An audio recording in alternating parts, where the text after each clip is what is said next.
Thanks for having us. My name's Martin Russell, and as it says on your screen, I'm the lead for culture and wellbeing, sitting within the education core team at Barking and Dagenham. And I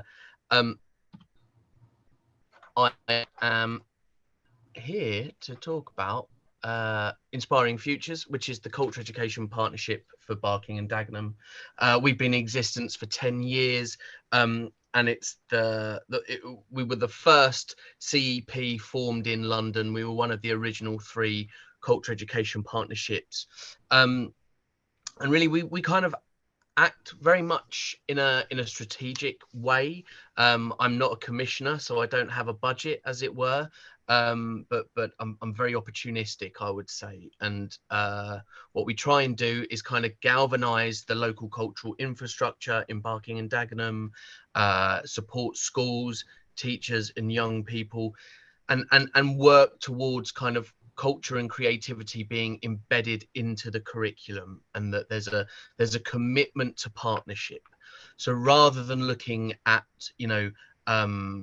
engaging cultural organizations in projects with schools, which are often a bit like, the circus coming into town.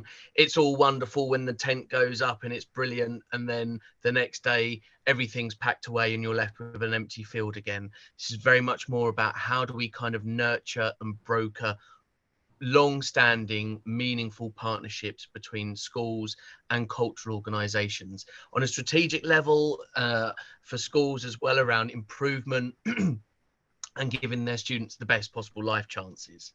And you'll see that kind of graphic on screen, which is the what, the how and the why, and how we go about doing that, really. And I won't go through all of that too much, but what I would say is that for sort of many years of the CEP, the focus was very much on supporting schools with Arts Mark rather than supporting with Arts Award. I think from an education perspective, it was felt that Arts Award felt really difficult to kind of embed on a kind of universal level for schools and students, where schools would see real impact. And I think what I'm really proud to say is that year 1 of the Arts Award transition program kind of really smashed those kind of opinions, as it were. And we're now in our 3rd year. Well, we will be going into our 4th year of delivery. And where it and I'm just going to kind of really talk about where it came from, the kind of the where it started, before handing over to Lottie, who's our cultural partner from Green Shoes Arts, to talk about the real kind of delivery level detail, the kind of the magic, as it were, the beautiful stuff. And I think sort of in 2019, in response to kind of COVID and the lockdowns, a kind of a cross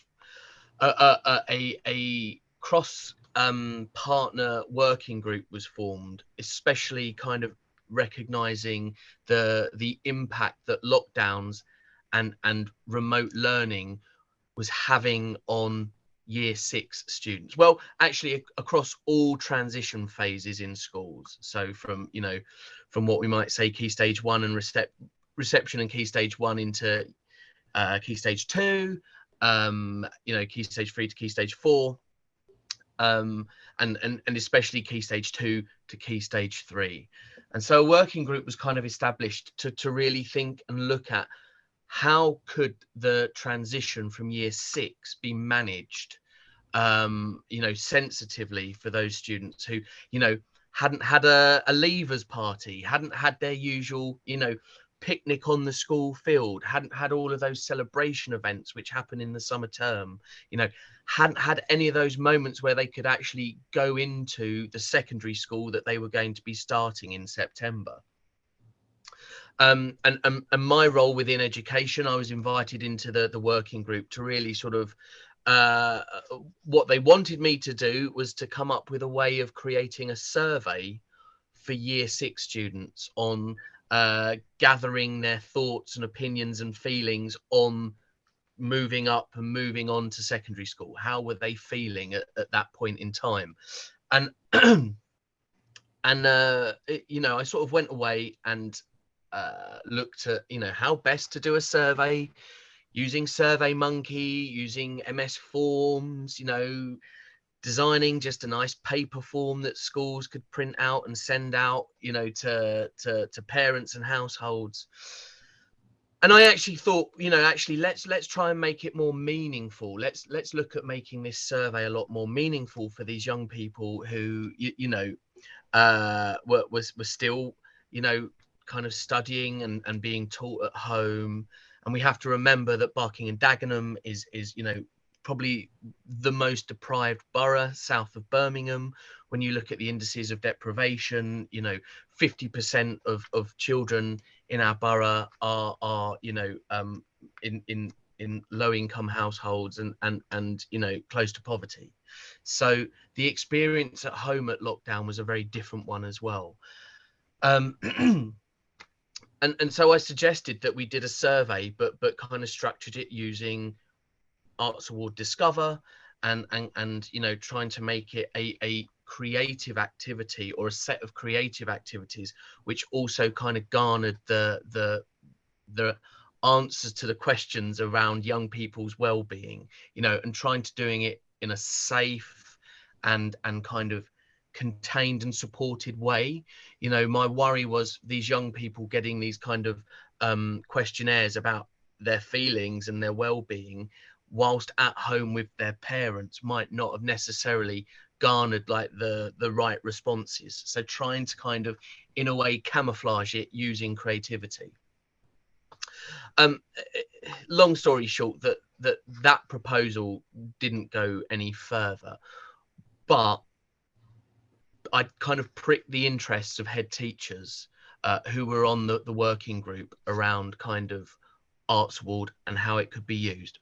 So I reworked the kind of the proposal, and you can see that timeline there in terms of, you know, it was over a year before, you know, from the first iteration of the proposal right through to actual delivery. You know, this took a lot of time to kind of get off the ground and get right. And it was really important that you know, it was a, you know, a universal offer. And this was the goal that I kind of put in my proposal to the commissioning director of education, to head teachers, you know, that this Arts Award transition program had to be open to every new year 7. So we moved it away from trying to work with year 6 students, because it was very messy trying to work with 40 odd primary schools to try and get, you know, the logbooks into the secondary schools in September. So we kind of pivoted it so that it would be working with the secondary schools and their new cohorts of year 7 students. And it was about universal offer, that the ambition is every single year 7 student in the borough gets Arts Award Discover by Christmas of their first term in their first year at school. And we kind of brokered that relationship with the schools. We brokered that relationship in terms of funding and getting funding from the local authority, and then broking the relationship with Green Shoes Arts as the arts partner. And what's really important to kind of to say here is that we didn't bring Green Shoes Arts in to deliver the actual creative activities in school.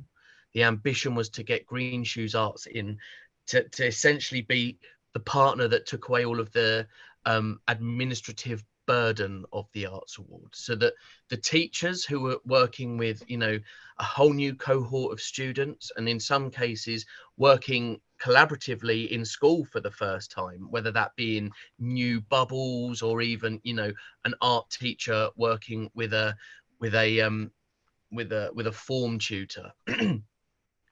So Green Shoes were kind of brought on board with a long-standing track record of Arts Award delivery, one of the kind of the strongest Arts Award kind of centres in the borough, to come in and kind of be the organisation that kind of found the solutions for the teachers by creating logbooks and templates, creating ways of delivering it, supporting those teachers who might have never done it before, and then collecting everything up at the end of the project, doing the assessment and doing the large group submission template to Trinity, doing all of the kind of administration around paying for it, and kind of, you know, being the central focus of the admin of the activity, and being able to then deliver out and celebrate getting those certificates.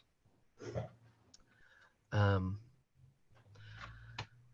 again, you know, this was very much about using the Arts Award as a tool, and it wasn't about developing young people's skills in the arts.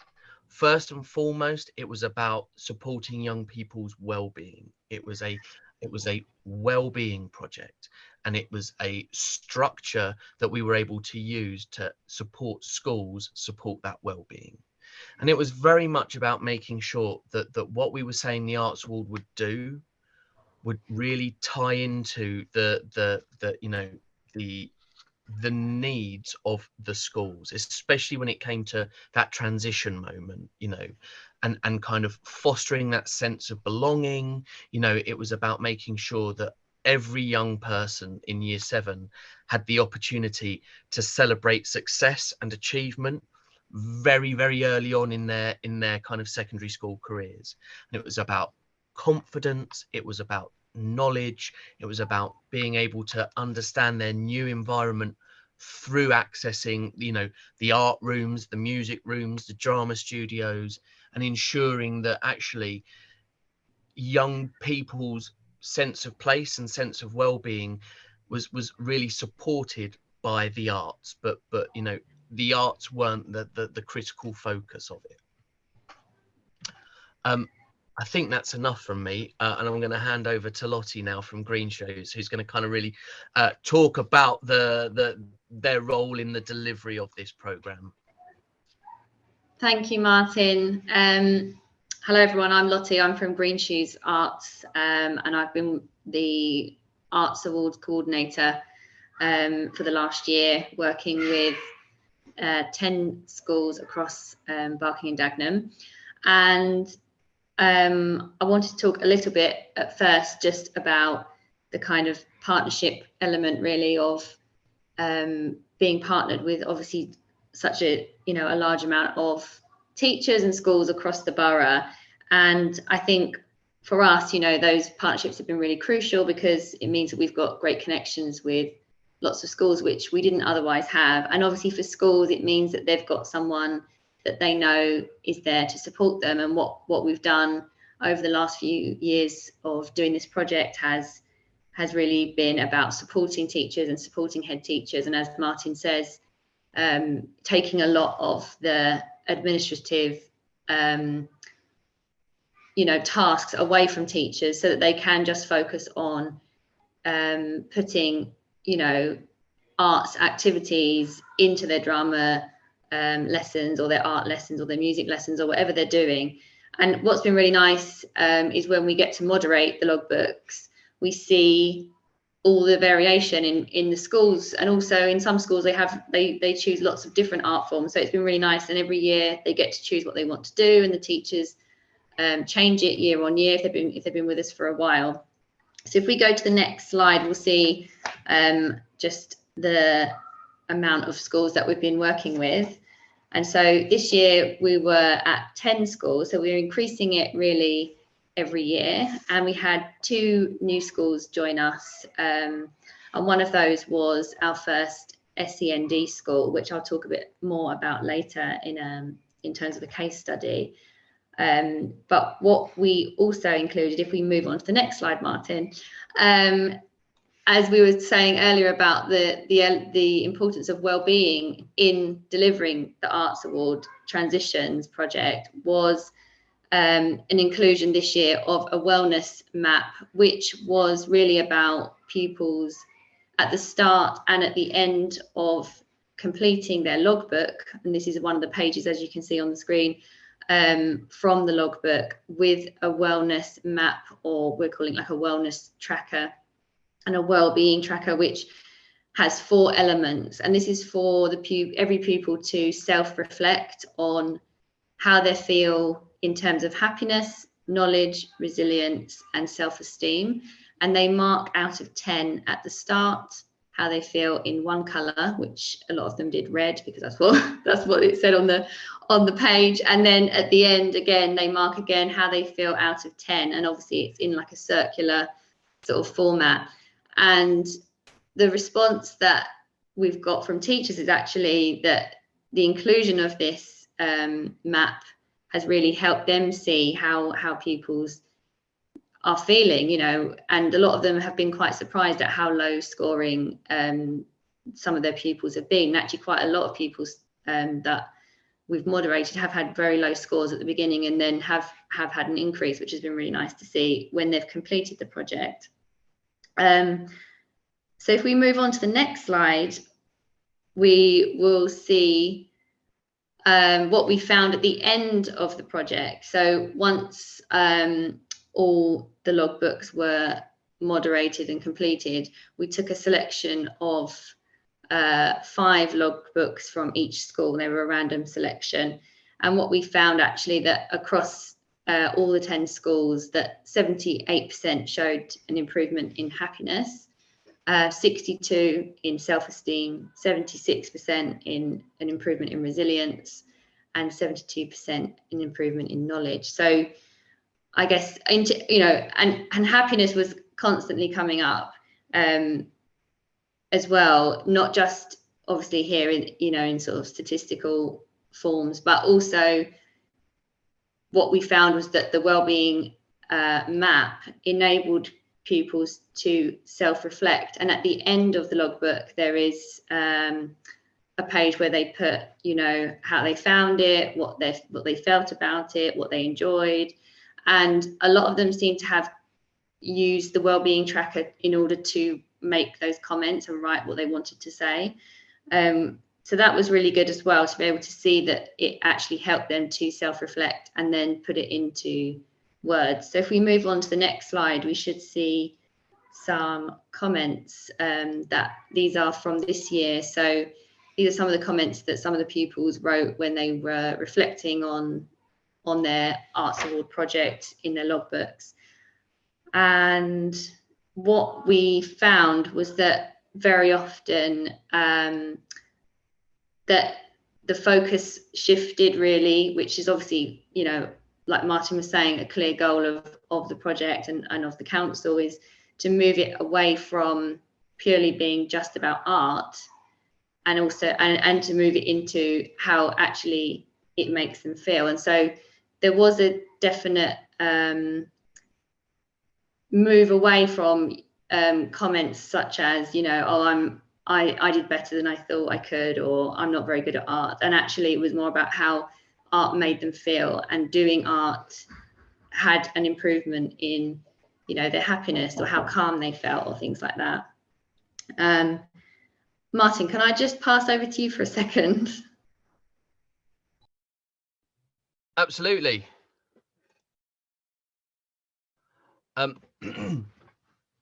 So I would say that you know, in year 1 we started with 6 secondary schools. There are 12 secondary schools, including 2 SEND schools in the borough. We started with 6. In the second year that grew to 8. This year it grew to 10. The ambition is that we do get all of the secondary schools involved. To date, we've got 4,500 young people in the borough a Discover Arts Award, which I think is, you know, a really sizable achievement, especially, you know, for an organisation the size of Green Shoes Arts as well. You know, I mean, Lottie, you'll be able to say with real conviction how many staff members you have as an organisation, you know, and I think the great thing about the local authority and the Culture Education Partnership is how we're able, you know, to work in partnership to amplify those achievements and amplify the resources that we have in the borough. I'll be quiet again now, Lottie, back to you. Thanks, Martin. Yeah, so if we move on to the next slide, we can take it a bit further into sort of an individual case study. And Trinity School is our local SEND school, and this is the first SEND school that we've worked with in terms of delivering Discover Arts Award. And so, you know, we wanted to obviously hear back from how they their experience of it, and we've had some really positive feedback from them. And actually all schools, you know, as you saw from the statistics, had an improvement in well-being. But what we found with Trinity School was that out of all pupils, so 100% of the pupils that took part, all of them showed improvement in all 4 aspects, and that was the only school that was the case. And so it's a, you know, a very definite marker of how sort of valuable and significant Discover Arts Award can be for them. And so this is a case study from a pupil who, when I spoke to the teacher, she said that this had a really significant impact on him, and he became very confident, and he would go off and work independently and come in and ask that, can I go and do my Arts Awards? And so he was very, very excited about it and keen to do it, and that was really nice. And the feedback that we also got from her about the logbooks was that worked really well for their pupils. The way it was laid out meant that they could go off and work independently, and that obviously boosted their confidence. And we went recently to their celebration event, which was really nice to hand out certificates to them.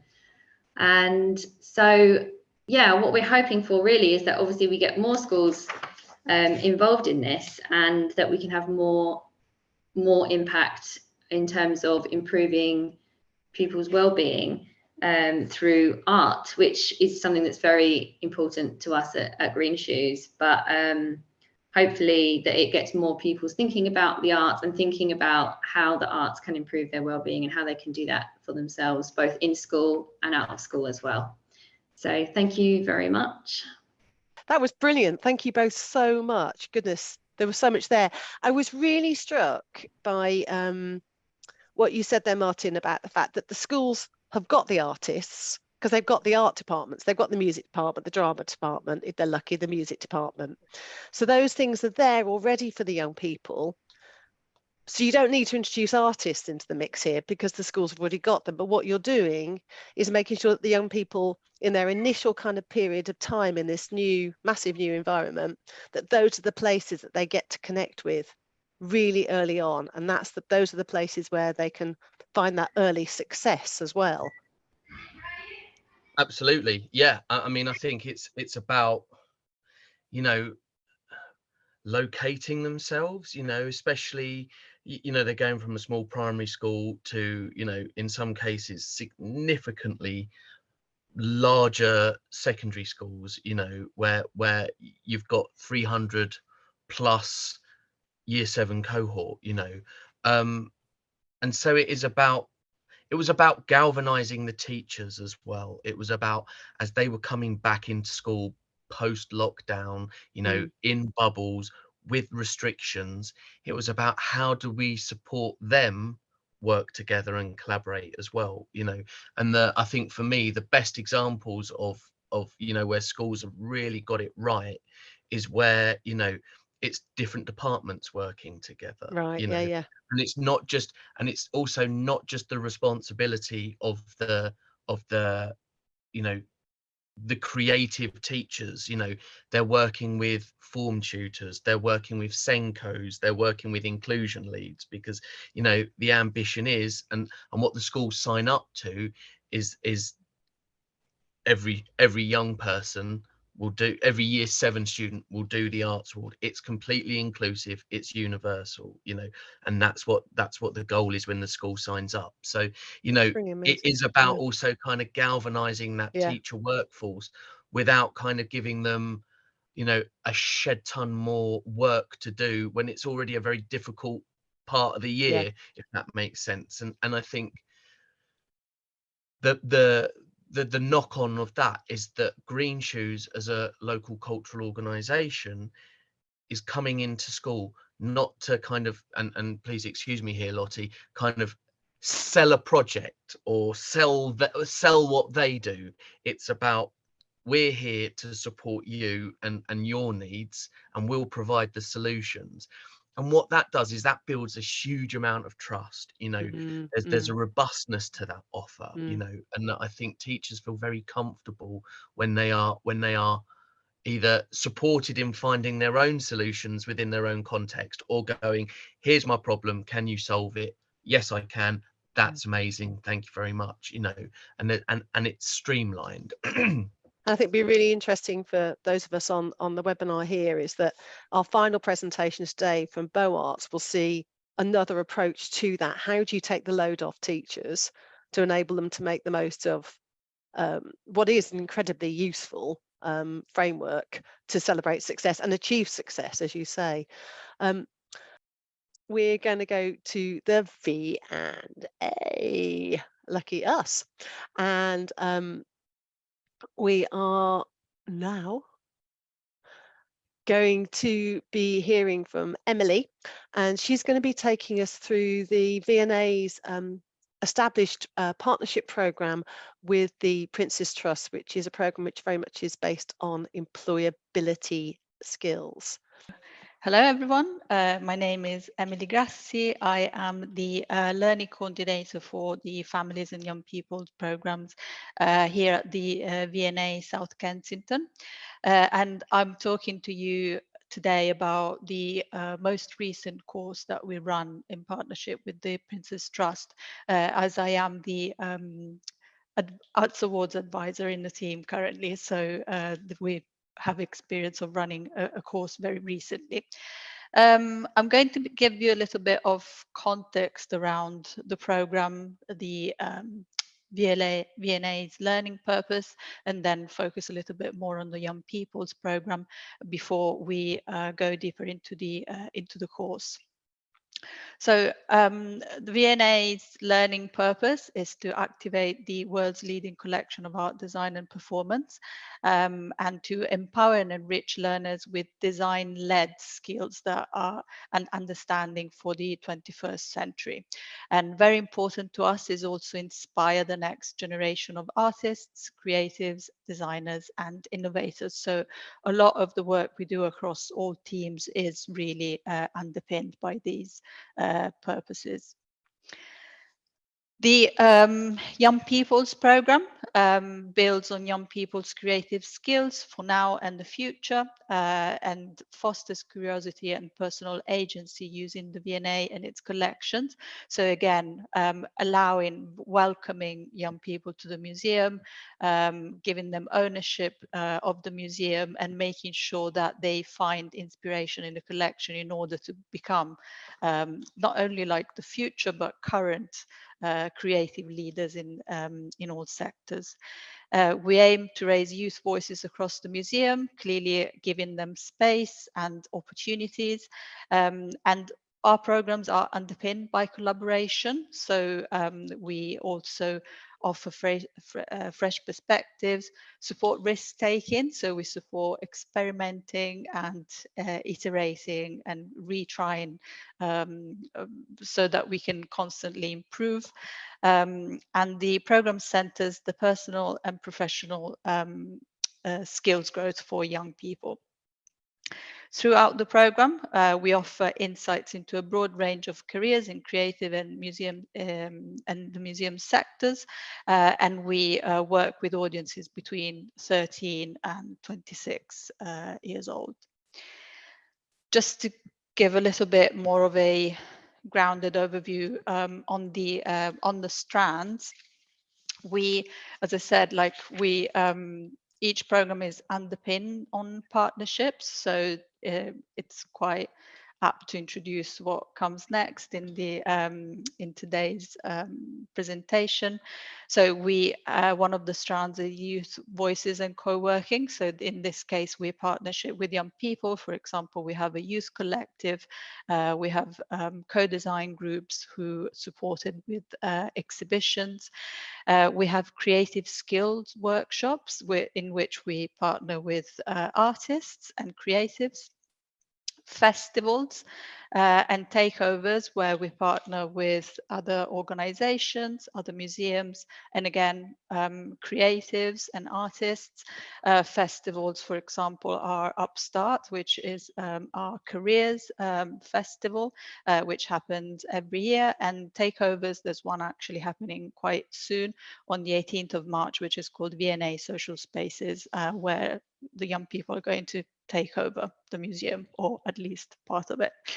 Participatory talks in which young people and speakers collaborate to the program. Partnerships and community development, in which we partner with youth groups and other organizations. These are activities that take place both on site and off site. And then finally, creative courses, which I have highlighted in bold, because these are the type of courses we apply the Arts Awards to. So these are courses that are already part of our program. And in a way, just to, also like explain the difference a little bit from what the case study we've seen before. These are courses that exist already in themselves in the Arts Awards. It's a kind of add-on on them. And in this case, we partner with organizations such as the Princess Trust, especially on recruitment, and I'll explain more about that later on. So the Arts Awards at the V&A, we've been working with Arts Awards for several years now. The last iteration of them was in January 2020, and it was in a Get Started in Street Photography course, which was yet again part of the Get Started strand that we run in partnership with the Princess Trust. We had a creative course leader who was Eddie Ochere at the time, and it was inspired by the exhibition Tim Walker, Wonderful Things, happening at the museum at the time. We all know what happened shortly after that. So we had a little bit of a forced pause in which there was a complete change of team. So nobody who worked on this course on the Arts Awards actually is working at the V&A in the Young People's team anymore. So there was a big shift, which in a way gave us the time and the opportunity to review the way we were approaching the schedules, the course schedules, or the way we were using the templates we're using, even the aims, why we were actually doing Arts Awards in a way. And it was a really interesting process, because actually none of us had worked on Arts Awards before. So we really went from the bottom up of the whole process and review it. And finally, we had a fresh start with the new creative course that we run very recently, February. Actually, it finished a couple of weeks ago. And this time the course was a Get Started in Fashion with, again, in partnership with the Princess Trust. Before we go deeper into the planning of the course and intersections with the Arts Awards and the partnership, I thought I would give you a little bit of an overview of the course itself. So this course was an intensive creative skills course of 7 days. The schedule and the plan was packed with activities. So we had a taster day, which happened on the 1st of February.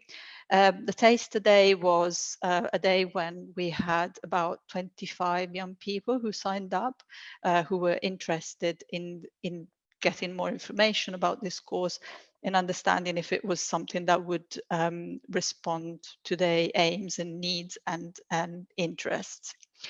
Then we had the actual course running for 5 days daily, from Monday to Friday, between the 6th and the 10th of February. And it was from 10 a.m. to 4 p.m. And then we had a reunion day, which happened on the following week, so on the 15th of February, and this was the it was kind of an optional session. So it was 7 days, but not everybody was necessarily going to be attending. The sessions included lots of things, as you can see. So we had learning sewing techniques and skills. We had designer inspiration and sketching. You can see some of the images on the right-hand side. There are the participants in the course who visited the fashion galleries in the permanent galleries of the Victoria and Albert Museum, but they also visit the Africa Fashion exhibition. And they did some sketching.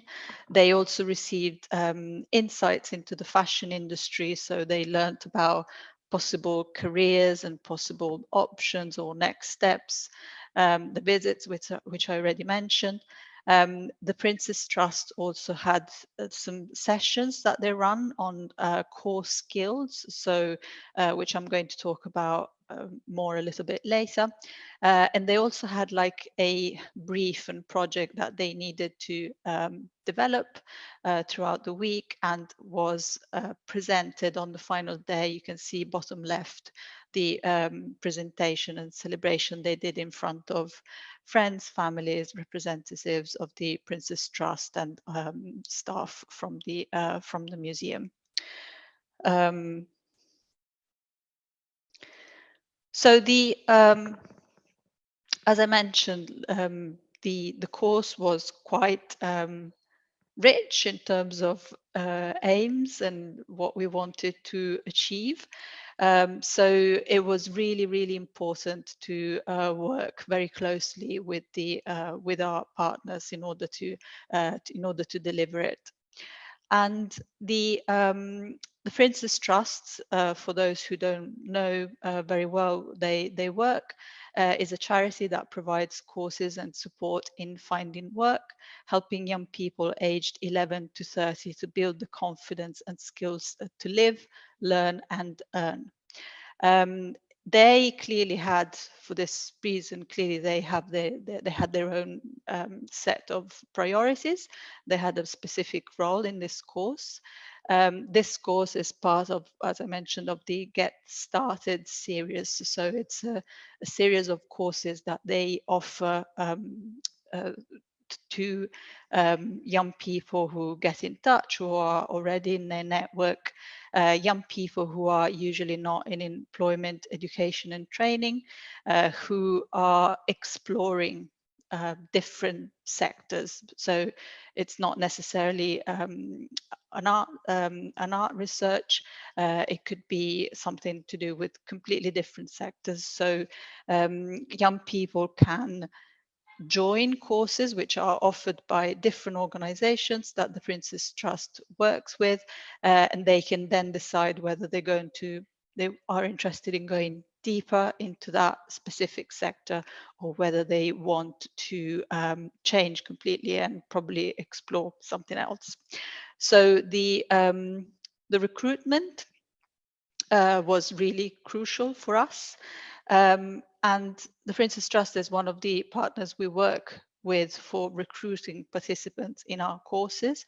And this is, we know how, we work regularly with this, with young people aged 18 to 25.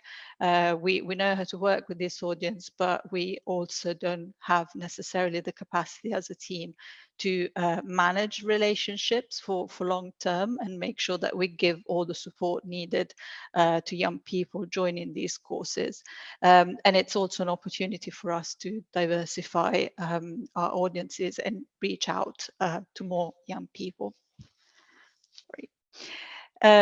So it was really important, the role of the Prince's Trust in this sense, managing relationships with the participants, providing them with pastoral support, organizing one-to-ones with them, and just making sure that there was always support, and they were looked after for their well-being and their enjoyment and satisfaction throughout the course. The Prince's Trust also provided refunds for travel, so they covered the costs and the coordination of that, and they also provide equipment if needed by the young people, and further courses if it's something that comes up as something that they are interested in. They run 3 sessions throughout the 5 days of the week, in which they focused on core skills, so teamwork, communication, reliability, managing your feelings, confidence, and setting and achieving goals. So these are more transferable skills compared to the more fashion focused one that we focused on from the V&A side. They also provided a certificate of completion, and they were there every day to support us in the course.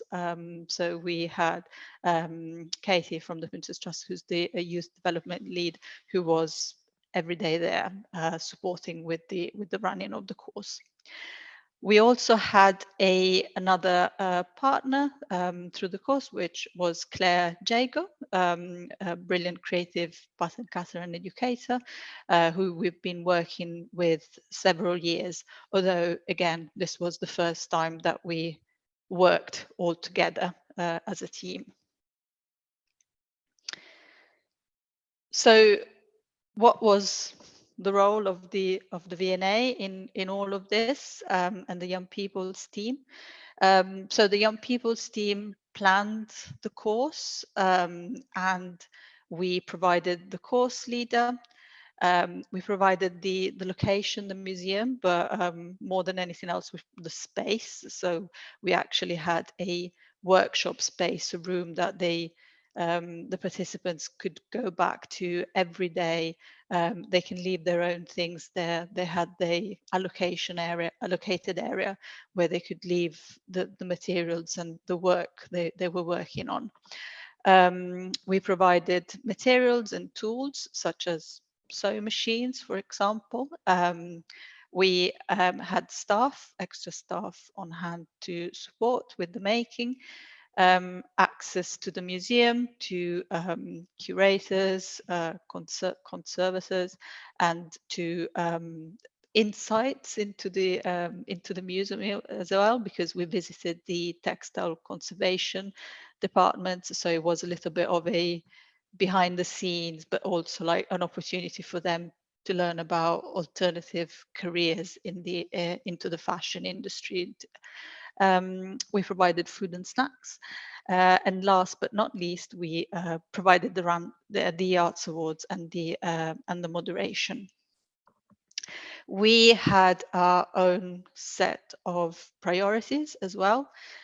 So for us, it was really important that the young people would build a portfolio of work using the V&A collection as a starting point. So designers from either the permanent collections or from the Africa Fashion Exhibition.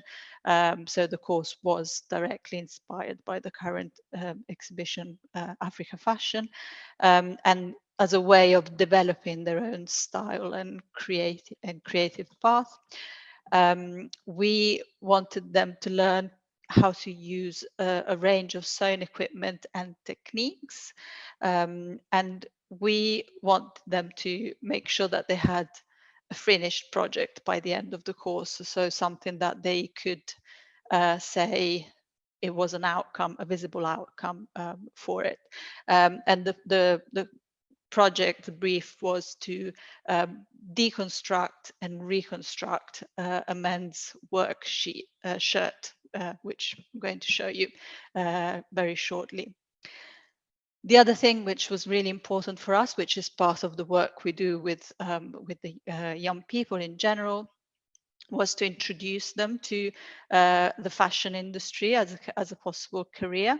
So showing them what different jobs are available, not beyond the obvious ones. As a fashion designer, there are so many options that they could explore, and we did that through Claire as well, telling them what relevant courses, traineeship, apprenticeship they could pursue after the course, things to consider when starting a business, and also what support was available for them if they wanted to explore this industry further. And on the right hand side, you can see some pictures of the students at work, very busily, as you can imagine. So how did we apply the Arts Awards to all of this?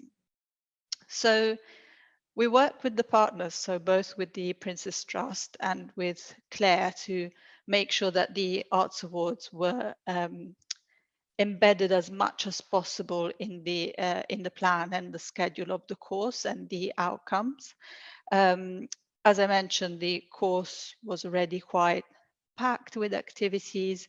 We were lucky because Claire's course plan, which probably has been used in the past for the other courses, not probably, has been used in the past for other courses we run here at the V&A, was already reflective of some of the sections that are needed for the Bronze Arts Awards. But we really worked with partners to make sure that everybody knew exactly what sections of the course were going to be reflected in the Arts Awards portfolio. So with part A, which is explore the arts as a participant, clearly we already had a portfolio which was part of the course aims already. So together with answering all the questions and reflections needed in order to get the certification, we also invited them to add all the sketches, course materials. So you can see here on the right hand side, we have some sketches and brainstorming, but arts and design inspiration, different fabrics that they learned about, and also different sewing techniques. So here we have some sewing machine exercises and basic sewing learning and smocking. Then we had part B. So part B, which is explore the arts as an audience member. We invited them to share a review about the Africa Fashion Exhibition, which they did write down in the portfolio, and then they shared publicly during the final day when they had this celebration in front of friends, family, and members of staff from the V&A and the Princess Trust. Part C, which is around arts inspiration, in order to make it a little bit easier for them and a little bit streamlined in terms, with the time that they had. We asked them to concentrate on the course leader, Claire. Claire gave a presentation about her career path, and was really interesting because she had an unconventional path into the industry. So not what you would expect, like a traditional one starting from university, but she did lots of short courses while she was exploring what aspect of the fashion industry she was more interested in. So that was really inspiring for them. So we invited them to interview her, ask her questions during the days. But for those who were unable for any reason, we also invited them to research other designers that they might have found inspiring from the visits or that they particularly liked. For part D, which is arts skill share, passing an art skill to others, they share the skill that they learned during the course and that they likely used for their final piece, for the reconstructed shirt.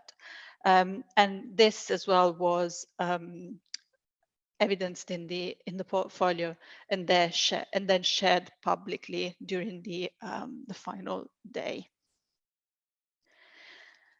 And just finally, to give you an idea of what they've been working on, and a shout out to how much they managed to achieve. They all started with a just white plain shirt like this.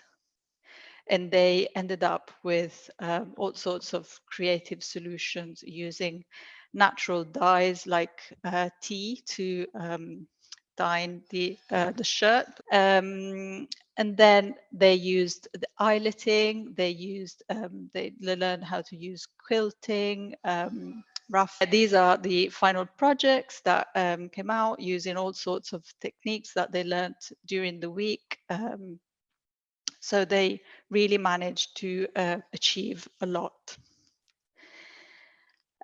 Finally, some of the challenges, positives, and learnings from this experience. Clearly, as I mentioned, several times, the schedule was quite tight, and so it meant that we really had to consider very carefully how to balance the Arts Awards moment with the making moments, the visiting of the exhibitions, finding the arts inspiration.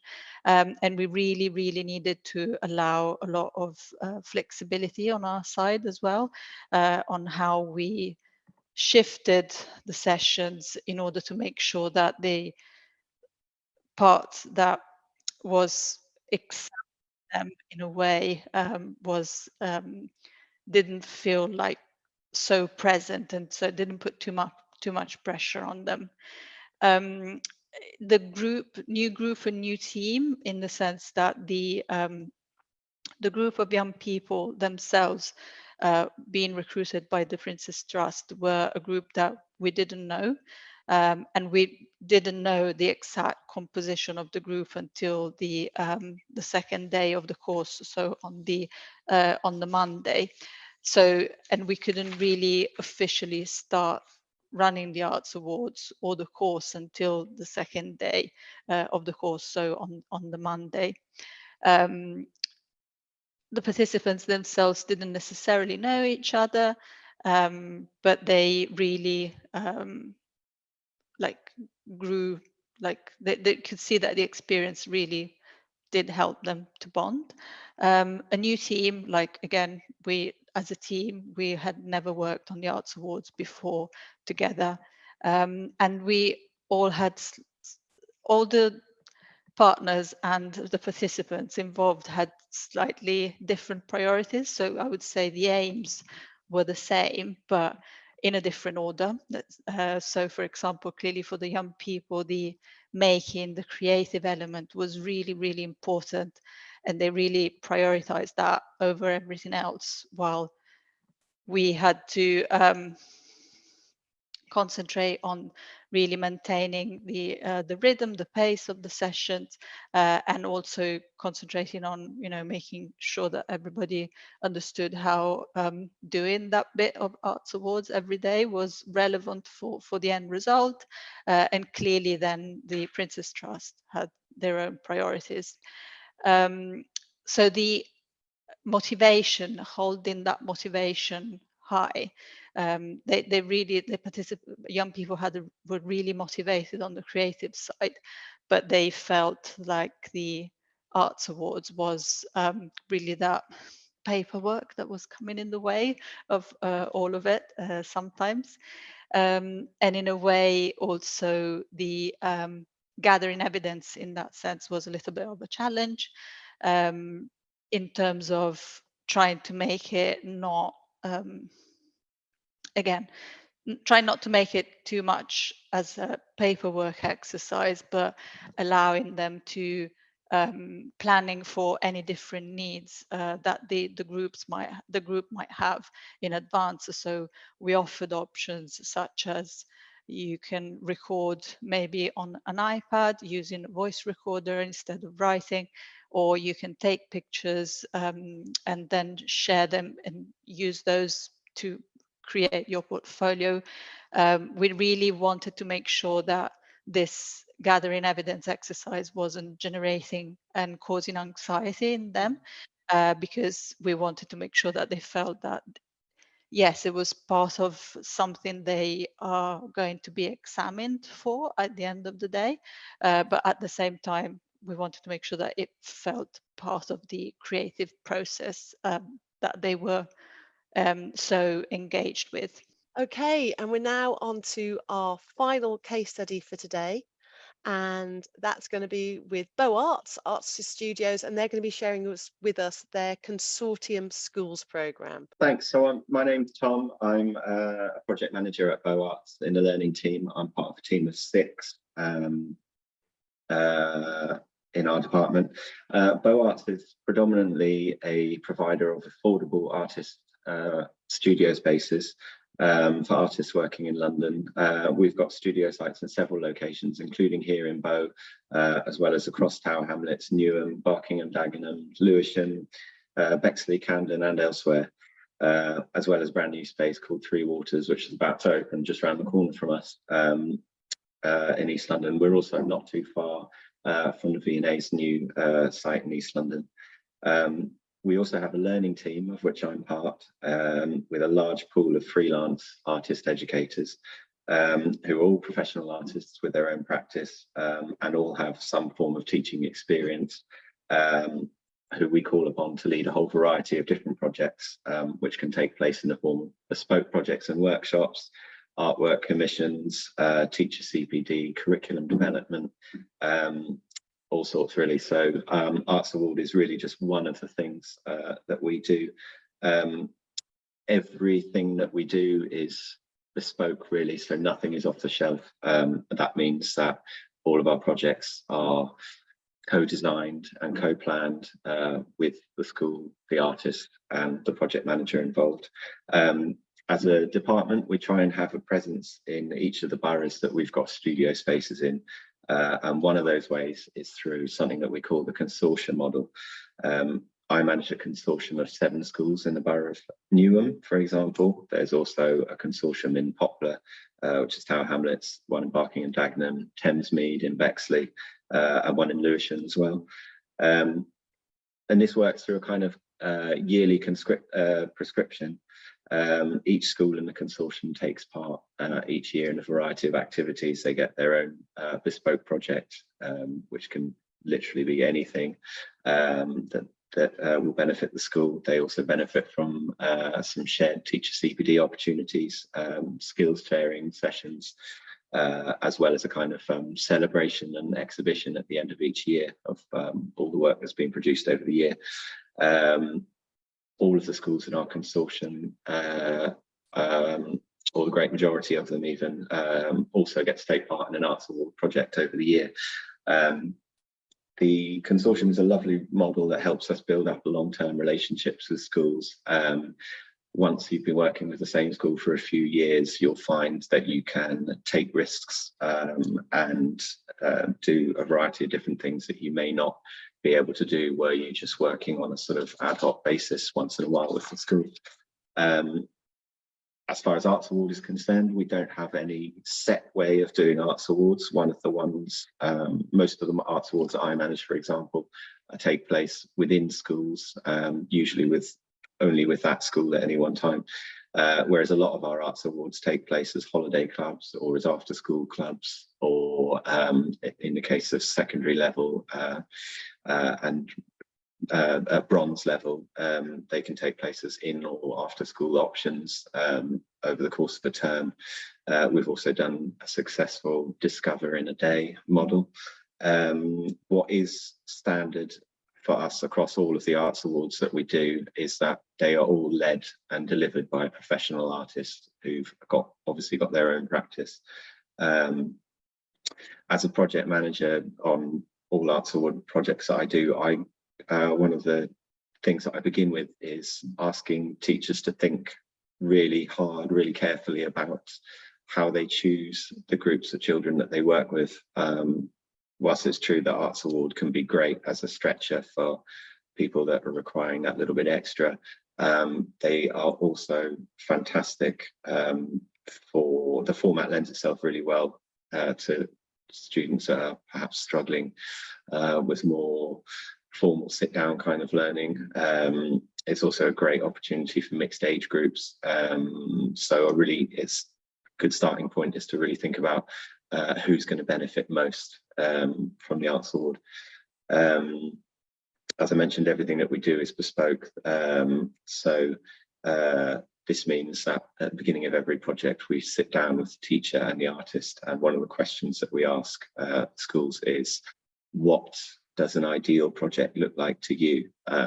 So that means the more info that we can get at the beginning, the better, as this will help planning and making our projects more personal, more impactful, more memorable, not just for the students involved, but also for the teachers involved. We'll often find that you can mould the framework of the Arts Award to make it into a good CPD opportunity for the teachers involved, as well as use it to tackle maybe some priorities or initiatives that schools want to tackle. I'm now going to hand over to one of our fantastic artist educators, Emily Hopkins, who is going to walk you through one of her recent Arts Awards and give you some top tips and advice from her point of view.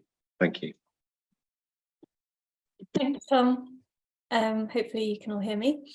Hello, my name's Emily. I'm an artist and an arts educator based in London. Excuse me, I've been working in education since 2016 and working with Bow Arts since 2018. And in that time, as Tom mentioned, we work in lots of different ways. I've worked on lots of projects in schools, led artist and teacher CPD sessions, worked on commission-based projects and community-based projects.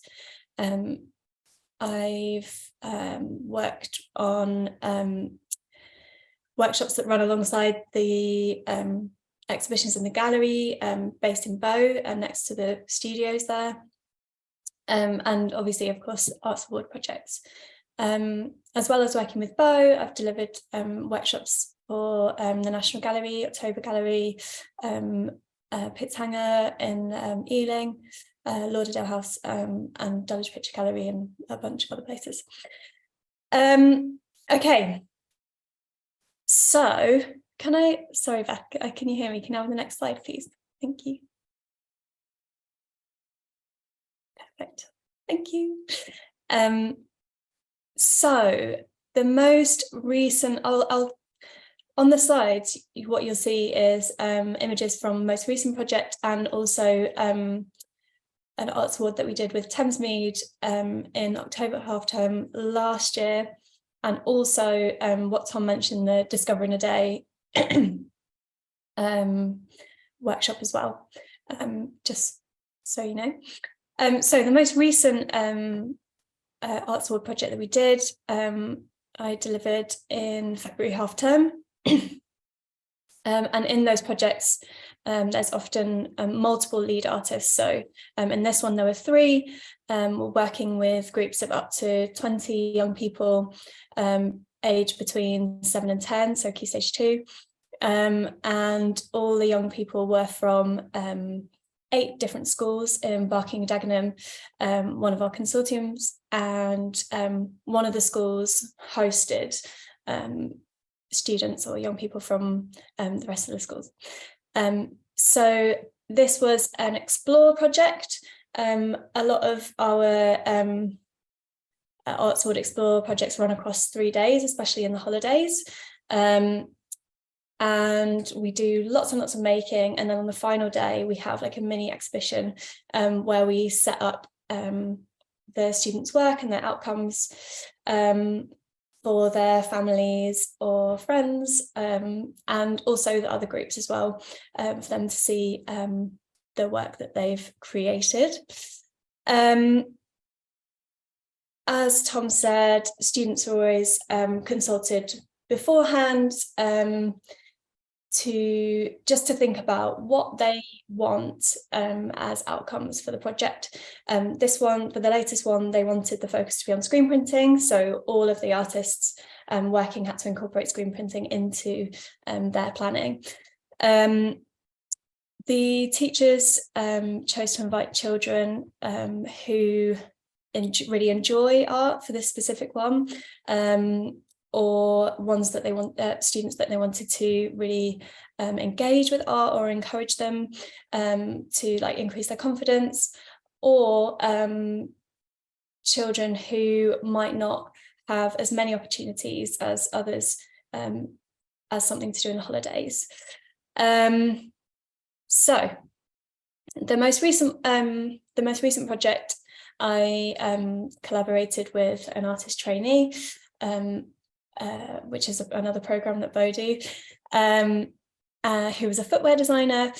So we focused on his kind of specialism to make sure that he felt comfortable as well in delivering like a small part of the project. And the project was around designing and adapting footwear. So we focused on Hanan's work, his name was Hanan's work, and also a couple of other designers based in London who work in 2D and also in 3D. In terms of arts organisation, we would look at Bow Arts. It's a pretty obvious thing to do, really, and we have lots of different strands, and it's interesting for them to kind of see how what they're taking part in is relevant to like their local community and other boroughs in London as well. So can I have the next slide, please, Beth? Thank you. Thinking about delivery, in order to make sure that we spend time making rather than recording evidence, requires a lot of good planning. Obviously, recording evidence is really important for students to pass their arts award, but it doesn't mean each child needs to be writing lots and lots and lots and writing essays about what they've been doing. So we have to think carefully about how we record evidence at the planning stage. We ask all the young people in our group would create their own zine. This is my approach. There's lots and lots of ways of approaching this, and every artist has their own way. But I like my students to create a little sketchbook of their own that they can take away at the end, a little magazine. So it's also an extra bit of making as well that they can do, and it's kind of magical when you see them kind of folding this piece of paper together and creating their own sketchbook that they can use to tie everything together, really. And it helps them record what they're doing, reflect on what they've done, think about what's inspired them, etc. Alongside that, we as artists do a lot of documenting in a different way through like photographing or videoing them making or sharing their work at the end.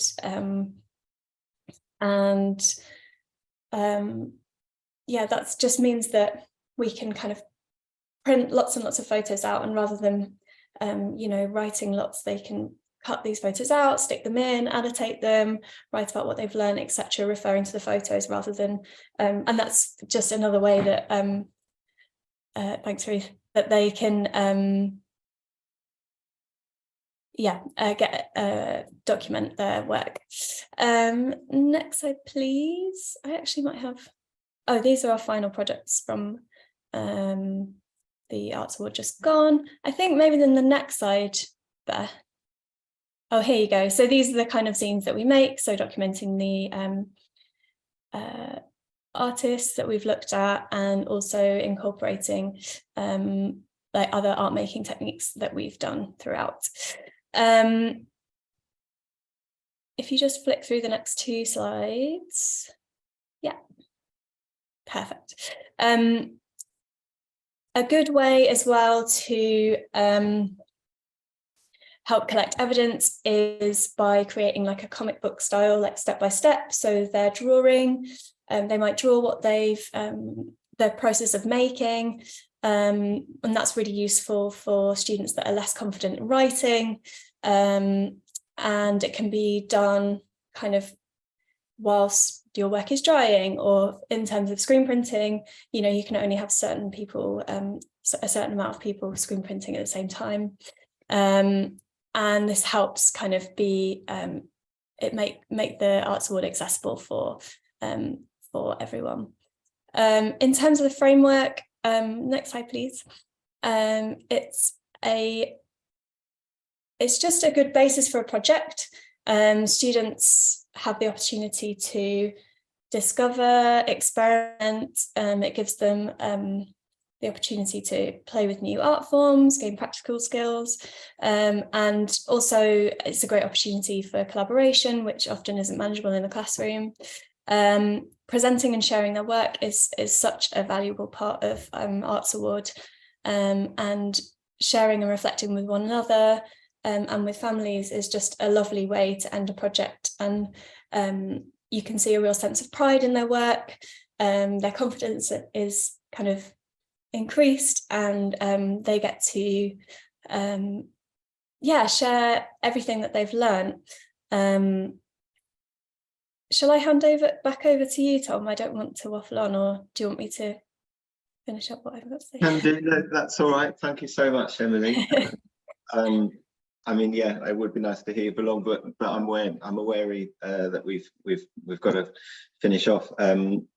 Just to recap on sort of what Emily said, some of them like main points for me and my experience of working on Arts Award over the years is good piece of advice is to just get your planning right from the start. I know that sounds obvious, but the Arts Award framework is your friend, so make use of it. It's so flexible that you can bend it, shape it, whatever way you want. And the great thing about it is that if you design a project along the lines of the framework, whether it's Discover, whether it's Gold, as long as you have plotted in points to evidence all of the criteria, then you know that that's going to be the basis for a good project. Another piece of advice is get as much info, as much from teachers as possible at the beginning of the projects. That's what that question about what does an ideal project look like for you. Find out as much as you can, because we're obviously, our projects are time limited. We don't get to go and edit things later on. The time that we've got with the students is the only time. And then the last bit I would say is, yeah, think really carefully about your evidencing. The framework is so flexible. So, you know, your evidence gathering doesn't have to be essays and reams of writing, which can be really exclusive, you know, excluding kids and making it really not accessible. And obviously, yeah, the Arts Award is meant to be fun. So often you're going to have a limited time with the students. So make sure that as much of that time as possible is doing something that's fun and is contact time with the artist rather than all the admin and stuff. That will probably be it from us. I'm aware that that's the time. Ruth, thank you so much for having us. I just love that though. You came completely full circle to where we started at the beginning of the session with Lottie and Martin, where their solution to ensuring that success happened was to think about how you can take the load off and make things as elegant as possible. So all of your kind of pre-planning, your designing of really great templates and booklets, the great kind of chart that you've done for the young people to annotate their experience in the cartoon boxes whilst they're waiting for something to dry is just so nimble and so just really inspiring. Thank you, Emily. Thank you, Tom.